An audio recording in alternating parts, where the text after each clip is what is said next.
Hello everybody, welcome back to my channel. Today's video is on humility. What does it mean to be humble, and what are we supposed to do with it, and I think that humility is the second most important mechanic for growth.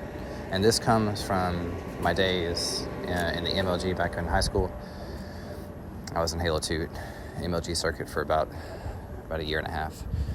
And then my mixed martial arts career, which is about a 4-year career, going from amateur to pro, getting scouted by Bellator, and basically being at a crossroads where I met my wife, who I'm with now, and had to make that decision then. But in the process, and not to mention all the world records that I broke in high school, long jump, track, soccer, things like that. And that's not meant to brag necessarily, because it's irrelevant now. Like, just because you did break a world record doesn't mean that you're anything special as a person. Just a gifted athlete you really didn't do anything for. Like, that's how I look at it. And as a child, I didn't know that I was special or gifted because nobody ever told me. I was just endlessly chasing that good job from the dad that was absent and negative and never filled the void. So it took me, I don't know, to about 2 years ago to kind of figure out that, like, I'm just going to start doing stuff for myself. And that's the whole reason for the channel. A lot of big changes in my life, but the number one aspect for humility is two things. What is we have to talk about some around this point. So we have humility, and what does that mean? That means always check it. And I think really the best way that I explain it and look at it and use it is it has nothing to do with how good or bad indications.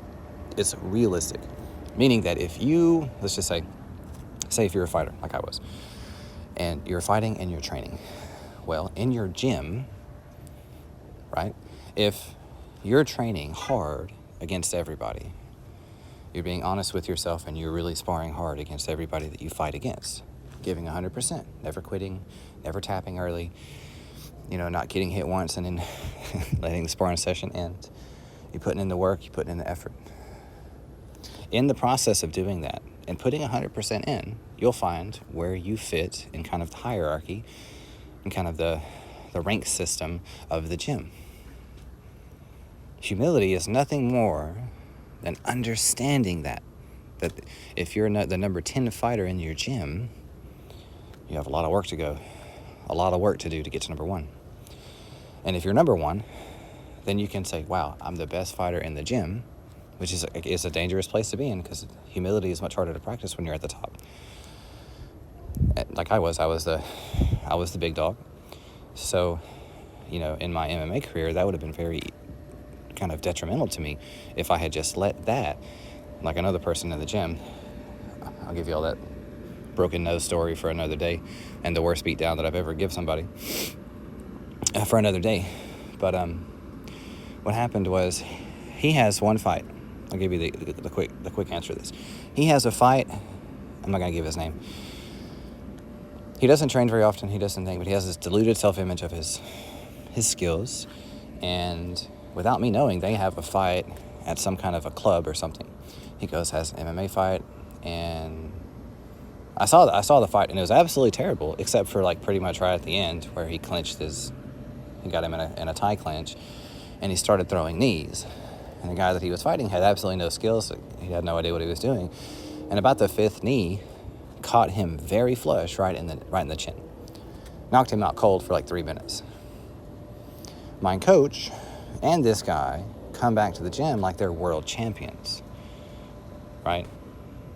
Not understanding that he just beat some probably drunk dude at a bar, and now he thinks he's the ish, he's the man. He's gonna go on to become, he's gonna fight in the UFC next. And in his mind, I saw him come off of this fight as a whole nother person, so confident, so happy, and actually quite boastful about his stuff. And his humility had been completely gone. It was totally gone.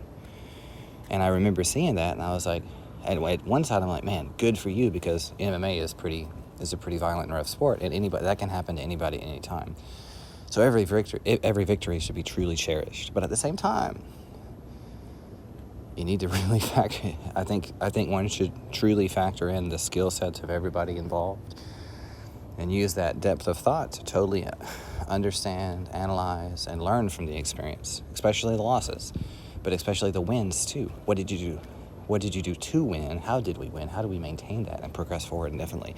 And you can't do that as a boastful jackass.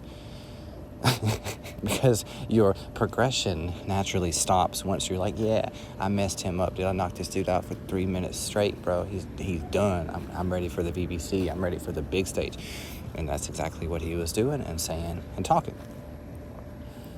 Now, for the sake of the story, what we will do is we will fast forward about 6 months. I've already had a couple fights. More than a couple. I've already, at this point, I've had about 400 encounters, let's call them that. I've had about 400 or 500 encounters with people trying to hurt me, take my spot in the gym, being challenged from other gyms, random fights on the street, blah, blah, blah. And in this entire process, I've never been that guy. And this happened pretty quickly because I started getting challenged. And for me, I didn't have the option of being like some boastful douche, because there's these really big dudes that are trying to kill me very consistently. Right? I don't have time for talk. I don't have time for drama. This guy is actually trying to hurt me. He's trying to bite me. He's trying to eye gouge. He's trying to break my leg. He's coming at me with no gloves. I have to put all these different guys down. Now, in the process of that, what I developed was twofold. I developed a little bit of, not arrogance, but confidence. And confidence and arrogance, they can't exist within the same person. Because arrogance is the untested version of like self-esteem, and confidence is like, I've already done that. So the accomplishment is already there, and I'm confident that I can do it again. And I have the humility to grow to meet any challenge, because I know that I'm not awesome. So if I have to train another 10 hours a day, I definitely will. 10 hours a day, 20 hours a day, whatever it takes, I'll do it. Because I'm humble enough to understand that I'm not at my cap, and I must reach for the sky indefinitely, endlessly as a student. And that is the point. It's the reason that in my gameplay clips for Call of Duty, I'm actually very excited, because I have seen a massive skill-based progression, both in marksmanship, control, movement, learning the maps a bit better, all of those different things. I have seen so much growth in my gameplay, and my wife loves to make funny little clips and just enjoy it. And I enjoy playing it too. I play with some guys from work, or a guy from work, and I'm getting ready to put my family into these games, right? Start of the family gaming. It's not just going to be me pretty soon. It's going to be all my children. I have 7 of them, by the way. So 7 children trying to play video games together and start them out on their video game journey, their MMO journey, their Call of Duty college shooting journey. All that as a family. And I'm still, as a child, seeing progression, because I was in the MLG, just because I made it to like the top ranked group of players that exists within Warface when I was playing on PlayStation, that's irrelevant, because that was a different system, that was a different time. I'm not exactly a young man, and Call of Duty is very different from Halo 2. God, it was almost however many years ago that was. That's insane. But the point is that I have the potential to be an esports athlete. Currently don't really have the time for that. It's totally fine. Totally fine. Because I am able to develop certain skill, and I just enjoy the games anyways. Like, you don't have to be an actual esports athlete to be able to do it. I'm not willing to sacrifice an entire family life to get it. So I have to be humble enough to understand it. It's like, I could be better, but I'm limited by, about 2 hours a day. And that's what I can play at night when I'm in the bed, before I pass out and have to start work all over again, and family responsibilities, cooking and cleaning, etc. Also finding time to throw some audio and get some of the depth of thought videos going for everybody. But the main thing that I want everybody to understand when it comes to this concept of humility, right, is humility, I guess in the simplest way, is for you to kind of know that you're the shit 100%. You know it. Like, dude, I'm the shit. I will destroy you in this game. But I will never, ever, ever, ever act like it, because I don't ever think that I'm that good. If everybody else wants to say I'm amazing at something, fantastic. But I understand that as soon as I think that way, it could be MMA too, but video games. I'm the best sniper in Call of Duty's ever seen. As soon as you say that, dude, it's over. It's over. You're going to get humbled. You're going to, right? Unless you are truly the best sniper in Call of Duty. And if you're truly the best sniper in Call of Duty, then that's just a statement. And that's more of a challenge to the community to come out and then test you again so you can find the limits. So humility is always about being as calm and as realistic in your understanding of everything around a situation. Understanding the highs and the lows, your potential, but also currently where you're at and how to progress through it. And people who have high humility typically have very high IQ as well, because it takes a lot of problem solving and just really depth of thought to have some sense of humility. Because if you're really stupid, you won't even understand. You don't understand anything. If you have a very short view of the world, I see grass, I see green kind of concept, then you'll never be able to appreciate things like a first round knockout. All the training that went into it, you'll never be able to appreciate or understand the giftings you have as a young person playing games. Fast reaction speed, time to play them, et cetera, et cetera. There's a lot of stuff that gets left behind or forgotten about when you don't have humility. But the biggest thing I think is that when you don't have humility, you lose growth, because you already think you're the stuff, already think you're awesome, already think you're amazing, and there's nowhere to go if you think you're at the top. So even no matter what position in life that you're in, you always remember the very bottom, and you're always shooting for the top, of course, but you always remember the very bottom, how you got started in doing something. Like, do you clean toilets for a living and the whole world make fun of you, but you go home and do something that's fantastic and amazing and nobody cares? Well, that'll humble you pretty fast, right? But what happens when you finally make it? Do you suddenly become some boastful dummy that's bragging, talking about how amazing I am at this and this? No, because you have experienced the low of the low, and you have fought and clawed your way to the top and developed and created something for yourself, maybe for others. But generally speaking, what happened is you went from nothing and you came to something. And that comes with a massive change in our character, our core values, the way that we look at the world, the way that we treat and interact with one another, all these different aspects. That can't be faked. The idiots, the posers, the fake people, they pretend to have struggles. They pretend to have issues, so they can always be a victim. They have no humility. They have no understanding. They have no ceiling. They have no potential. They have no potential, and all they can do is try to drag people that do have humility and because I think the two go hand in hand. I think if you're a humble person, then literally your potential is quite limitless. And if your potential is limitless and you have humility, then you can achieve it. These other people, though, they don't have the humility. They don't have the potential. They're agents of chaos sent to basically, literally, they're agents of chaos that try to keep you from being on your path and reaching your potential as a person.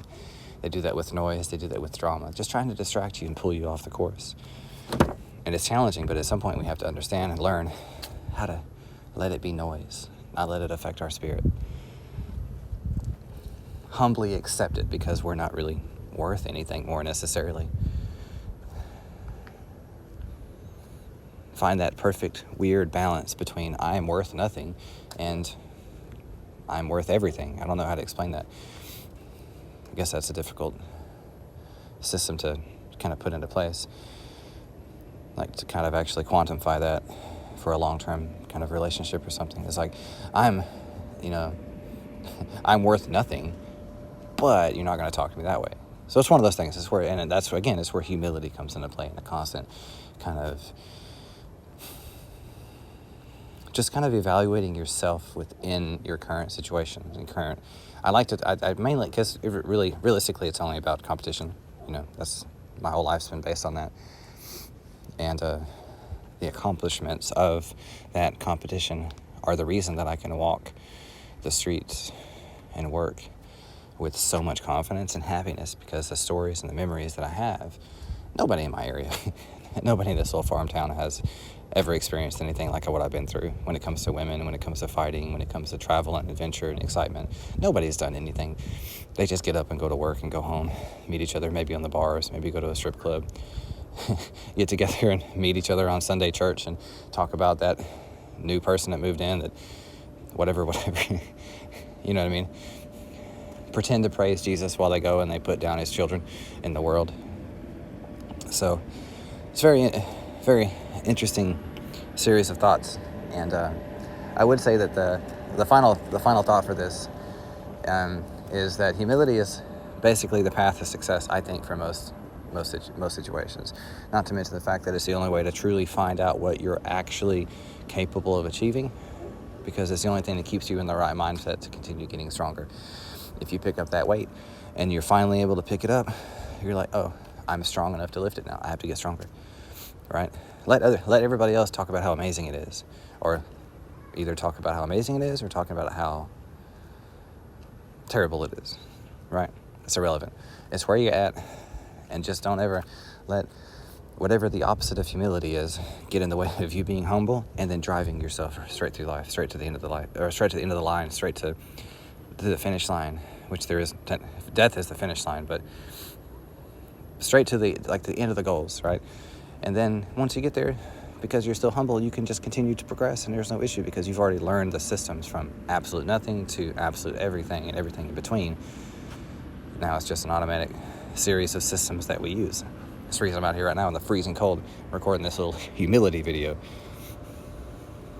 A lot of inner demons get in the way when you start YouTube channels and stuff, not to mention the fact that my first, red or blue pill video has been taken off platforms. It's getting people, it's getting flagged. It's getting, I can't really understand why a video like that would be so complicated and so against the system.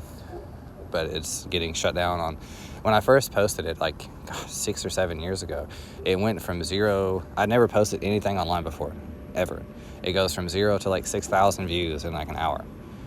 And then it started to become viral, like one of those 100 millions, and then Facebook cut it off, which is fine. I mean, they can do what they want to. And I just posted that because I felt like people needed to understand it. And tomorrow's video is going to be on. There's not really a train of thought to these. They're completely random based on things that pop up in life. But something I want to do in response to that red or blue pill video that I had is also do I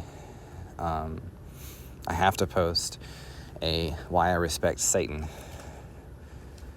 video series. And it's kind of an important video because Christians have this interesting relationship with Satan. Half of them don't believe that he's real. Other ones have this kind of make war against Satan kind of concept and things like this. Some of them, a lot of people actively kind of make fun of or belittle Satan and his everything about him. And it's just so silly because it's just regurgitated rhetoric from the sold out pastors of churches teaching sheep that are asleep, that never read, that never think, that never ponder, never have any true series of growth or any kind of relationship with God generally.